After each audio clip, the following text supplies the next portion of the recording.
Amigos y hermanos, queremos compartir con ustedes en breves minutos algunas cosas que tienen que ver con nuestra realidad espiritual y que tienen que ver con nuestra salvación.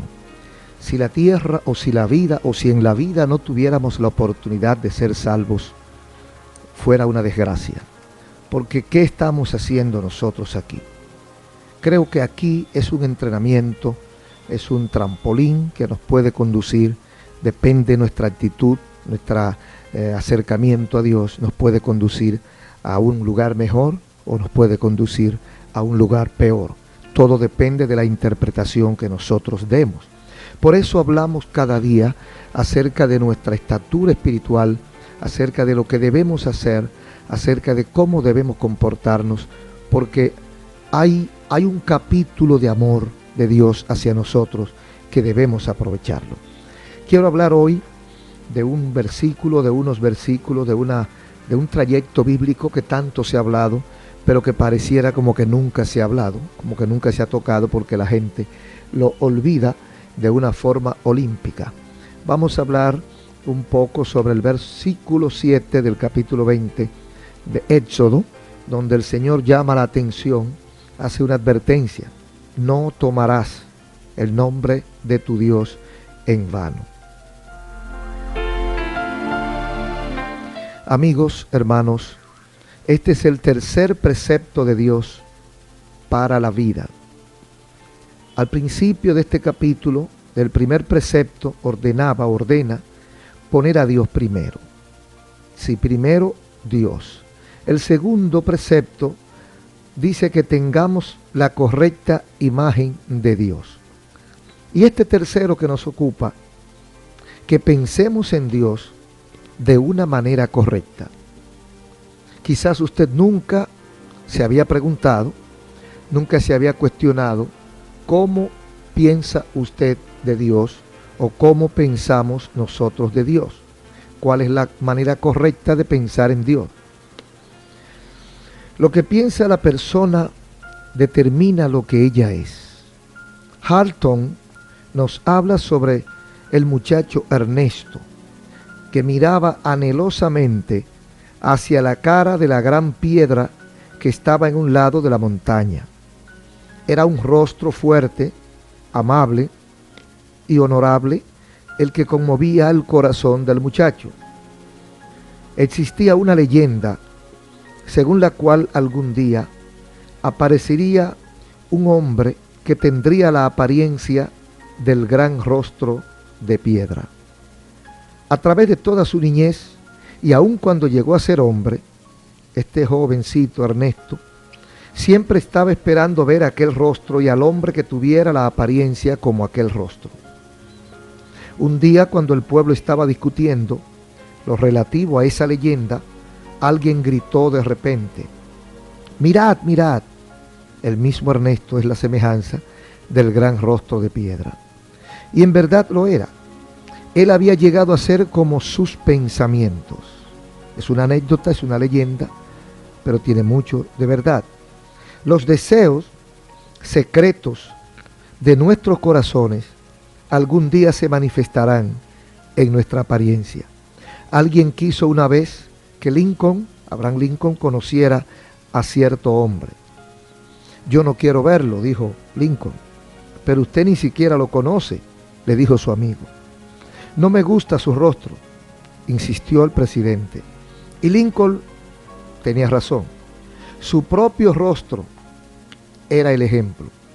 Aunque el rostro de Lincoln era familiar y rudo, en él uno puede ver los mismos principios de la simpatía y de la honestidad que hicieron de él el más grande de todos los estadounidenses. Algunos psicólogos han hecho amplios estudios que demuestran que los pensamientos de la persona se manifiestan en sus rasgos físicos. Nosotros hemos notado que las parejas de casados que han vivido unidas, felices y de manera armoniosa a través de una buena cantidad de años, más bien parecen hermanos que esposos. Al vivir juntos tanto tiempo, disfrutar las experiencias en común, llegan a pensar de un modo diferente, llegan a ver la vida de un modo, o mejor dicho, llegan a pensar de un modo común o semejante, llegan a ver la vida de una manera parecida, llegan a reaccionar de manera parecida, hasta los ademanes se parecen, la forma de conducirse, de caminar, y llegan a parecerse. Eso ha ocurrido mucho y nosotros a veces decimos, parecen hermanos, no esposos. Ralph Waldo Emerson, uno de los más grandes sabios del mundo, dijo: el hombre es lo que él piensa todo el día. Así dijo Emerson. El hombre es lo que él piensa todo el día. Pero eso no fue un pensamiento original de él. Marco Aurelio, el hombre más sabio de la antigua Roma, dijo: la vida del hombre es lo que sus pensamientos hacen que sea. Pero antes que Marco Aurelio dijera eso, ya los hombres sabios de la Biblia habían dicho, Proverbios 23:7, porque cual es su pensamiento, es su corazón, tal es él. Repito, porque cual es su pensamiento en su corazón, tal es él.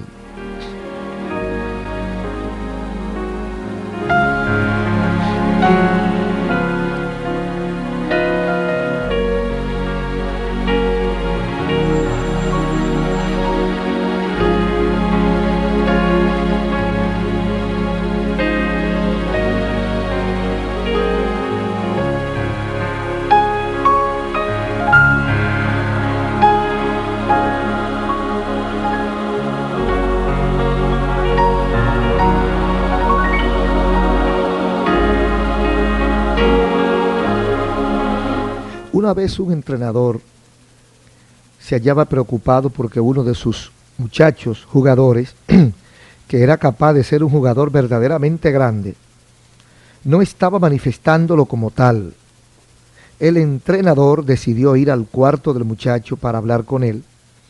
En las paredes del dormitorio del muchacho, él vio un número de cuadros sensuales e inmorales. Entonces entendió la razón. Ningún muchacho puede llenar su mente de suciedad y basura y al mismo tiempo hacer la mejor ejecución en el campo deportivo.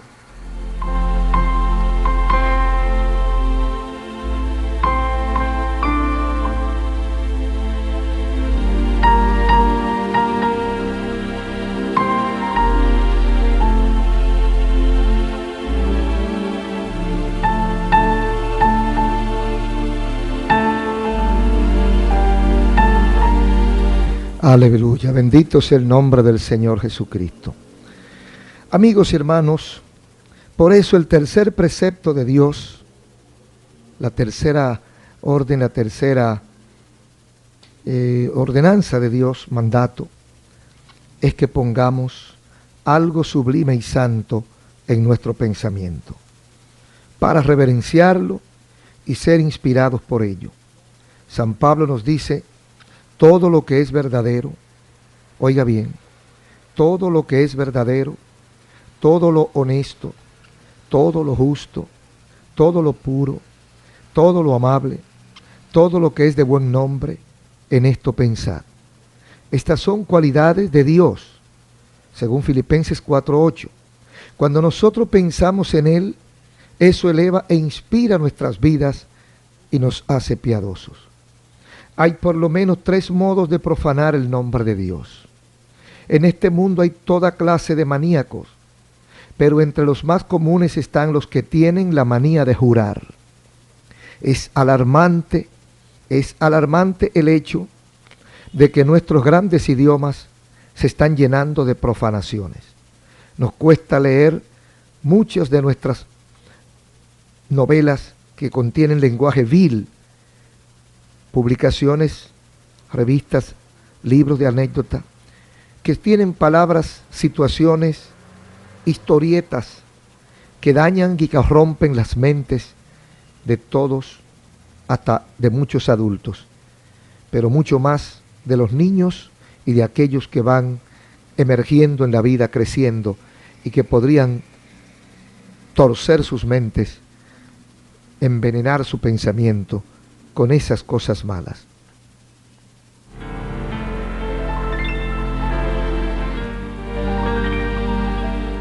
Mucha gente a veces no piensa cuando escribe y no piensa cuando habla.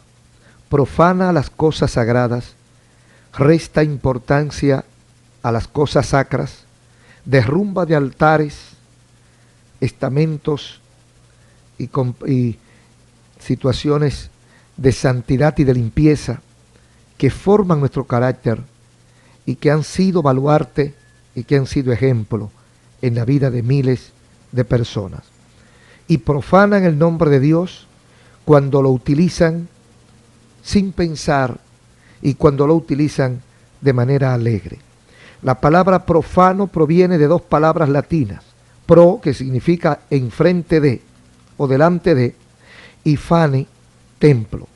Una palabra profana es pues la que no se puede usar en la iglesia. Ese es un modo sumamente bueno para juzgar el vocabulario que empleemos. La gente dice, por ejemplo, vaya el diablo. ¿Qué diablo me lleve? Qué condenado el muchacho. Infierno. La palabra infierno y condenado, diablo, maldito, son usados por la gente en forma de relajo, en forma de jueguito. Y nosotros creemos que se corre un peligro inminente. Alguien dijo en una ocasión, estoy en una condición infernal. Y realmente lo estaba. El infierno está abajo y no arriba. Y llenar mi mente y mi vocabulario del infierno es algo que degrada mi misma mente y es algo infernal. Debemos tener cuidado. En segundo lugar, tomamos el nombre de Dios en vano al no tomarlo a Él en serio. Admitimos que hay un Dios, pero solo lo decimos con los labios. Jesús dijo, cualquiera pues que me oye estas palabras y las hace, Mateo 7:24, cualquiera pues que me oye estas palabras y las hace.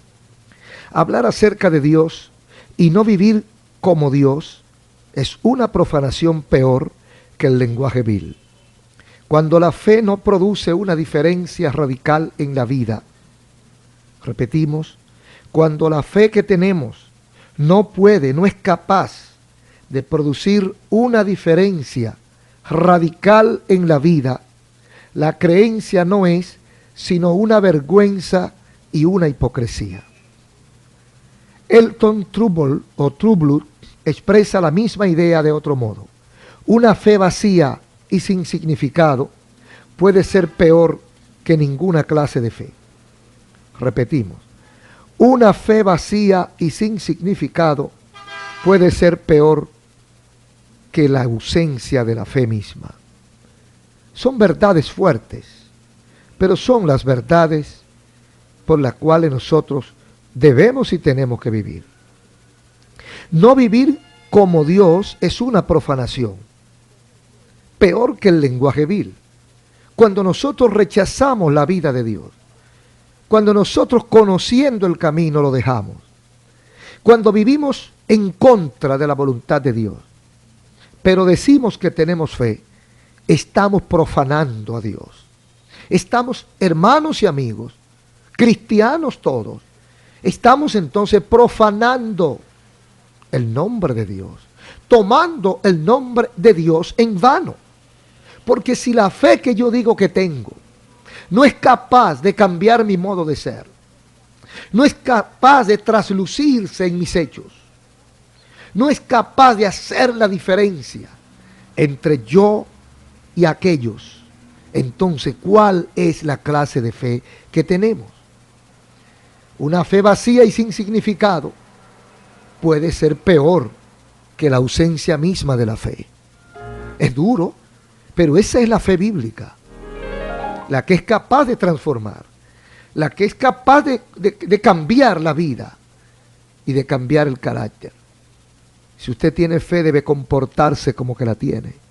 Y esa fe debe darle la fuerza que usted necesita en el momento adecuado. En tercer lugar, tomamos el nombre de Dios en vano cuando rechazamos su comunión y su ayuda. Cuando lo rechazamos. Si yo digo que cierto hombre es amigo mío, pero nunca quiero estar con él, ni lo llamo cuando necesito su ayuda, eso quiere decir que estoy mintiendo al usar la palabra amigo. ¿No es verdad que mi amigo? No es verdad. Si yo creo en un mecánico, entonces acudo a él cuando mi carro necesita reparación. Si no lo llevo a él es porque no creo en su capacidad. Si creo en un médico, entonces lo llamo cuando me siento enfermo. Si no lo llamo es porque no creo en él. Sin embargo, cuando Adán y Eva pecaron, cuando Adán y Eva pecaron, huyeron de la presencia de Dios. Sus descendientes han estado obrando del mismo modo desde entonces. Desde entonces el hombre está huyéndole a Dios. Dice que es amigo de Dios, pero le huye a Dios. Dice que ama a Dios, pero no quiere estar con Dios. Entonces, ¿qué vamos a creer? ¿Cuál es la verdad? ¿Cuál es la realidad? ¿Habrá hipocresía, habrá mentira, habrá engaño? ¿Qué es lo que hay? Amigos, hermanos, esto es un asunto muy delicado y debemos ser un poquito más sinceros con Dios. Debemos aprender a buscar a Dios y reflejarlo en nuestra vida. En nuestra vida está la marcha o la mancha, están las huellas, están los residuos del pecado. Porque por donde pasa el pecado deja marcas, deja manchas, deja huellas, deja arrugas. Sí, deja residuos, deja sucio. Oh, gloria a Dios. En nuestras vidas está todas esas marcas que dejó el pecado. Solo hay uno que puede perdonar el pecado y borrar las manchas.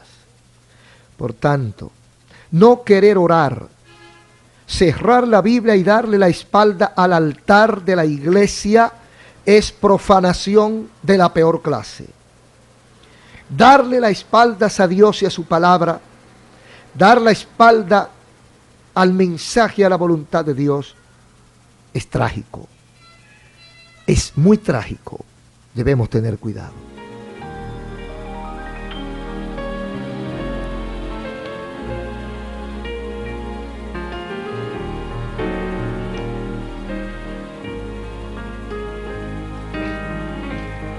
Alabado sea el nombre del Señor.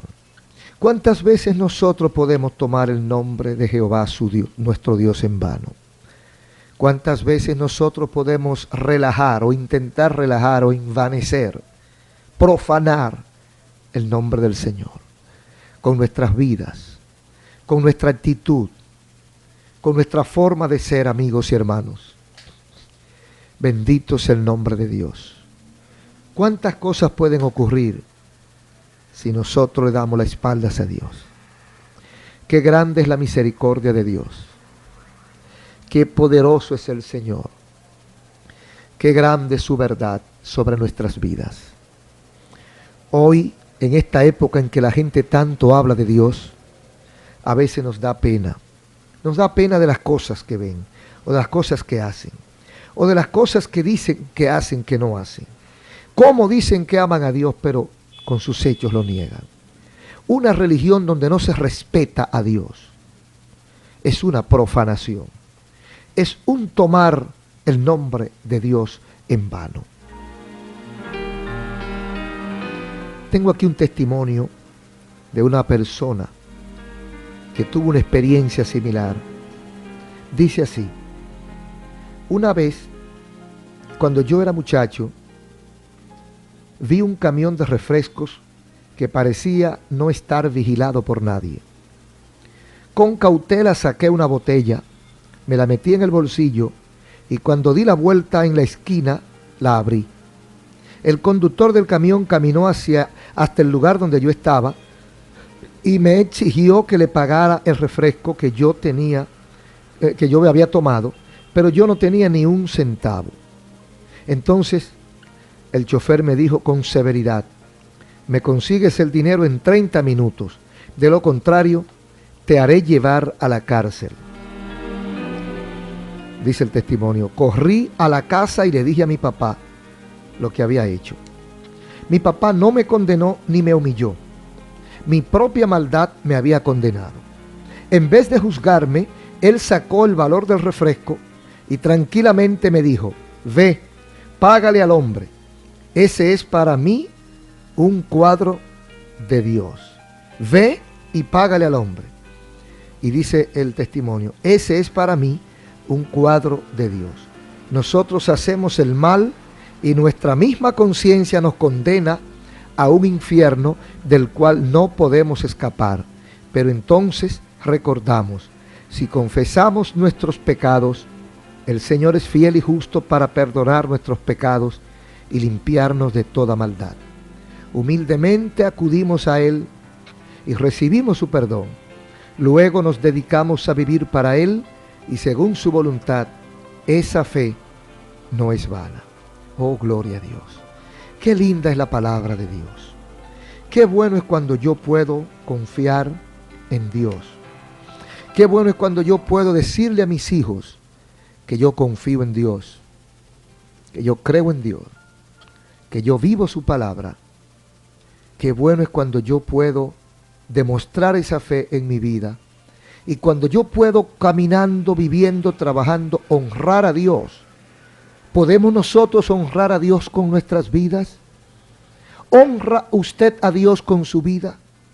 Amigo y hermano, yo sé que es duro lo que estoy diciendo, porque muchas veces nos equivocamos y a veces por nuestras propias debilidades cometemos hechos del cual nos arrepentimos, como la historia que acabamos de leer. Y la conciencia nos acusa. Sí, todo eso es verdad. Pero no puedo yo hacer un esfuerzo por hacer la voluntad de Dios. No puedo yo hacer un esfuerzo o pedirle a Dios que me ayude. Señor, corrige mi carácter. Señor, cambia mi vida. Transforma mi existencia. Tú sabes que te amo. Tú sabes que quiero servirte. Tú sabes que quiero honrarte. Tú sabes que quiero hacer tu voluntad. Pero tú sabes que no puedo, Señor. Tú sabes que tengo dificultades. Tú sabes que tengo debilidades. Yo creo que si le pedimos a Dios con sinceridad y ponemos delante de Él toda nuestra... Así que le damos gracias a Dios por su misericordia y porque hemos podido entender que a Dios hay que servirle con toda sinceridad y hay que servirle con delicadeza, con respeto, con honra, como Él se merece. Así que vamos a orar ahora, después de haber tenido algunos pequeños inconvenientes. Vamos a orar ahora por aquellos que han permanecido en nuestra sintonía, aquellos que tienen necesidad de acercarse a Dios, del toque de Dios. Vamos a orar. Padre, gracias por tu palabra, gracias por tu misericordia, gracias por cada amigo y cada hermano que ha estado en nuestra sintonía y que ahora quiere entregar su vida a ti, pedirte perdón, resolver sus problemas delante de ti. Señor, muchas gracias por todo. En el nombre de Jesucristo, en tus manos les dejamos. Les ha hecho compañía su hermano Ezequiel Molina Rosario.